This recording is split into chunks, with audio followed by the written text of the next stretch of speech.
recognized around the world as a day to acknowledge individual loss and family grief for people who have suffered an overdose. And whereas Overdose Awareness Day recognizes overdoses from all drugs because it reflects the reality of the overdose epidemic, allowing everyone to speak and educate more broadly about the issue.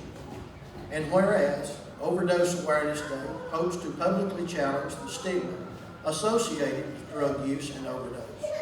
And whereas Overdose Awareness Day provides an opportunity for people to publicly mourn for loved ones, some for the first time without feeling guilt or shame.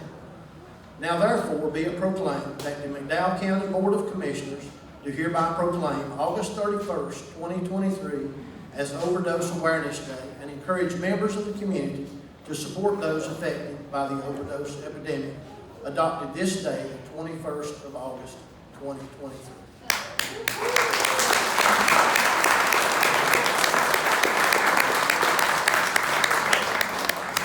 So there's some awesome professionals in the community responding to overdoses every day and out here doing this work. And so I wanted to present and frame this for you, Jacqueline.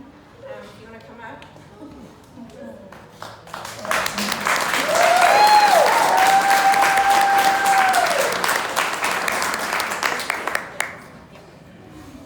Thank you, Crystal. It's such a moving story and testimony. If we can get that picture back up, that's super impactful, just knowing this girl and met her sister and knowing where they came from. So thank you for including us in this, and I love to see like the unity here. We're all together for one purpose, which is to love others and to fix our community, no matter how broken it is or what it looks like to us. So I'm not gonna get on a soapbox, don't worry. I'll keep it small, but my anxiety is an extreme sport mode, so y'all have to be patient with me. I was a victim of childhood abuse. Fast forward a couple years, I was on Prozac and Klonopin at 13. I was homeless at 14.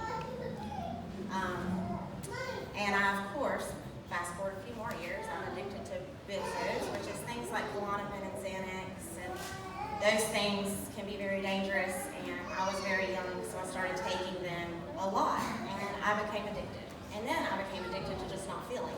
And so I would literally boil banana peels if I thought that it would change the way I felt.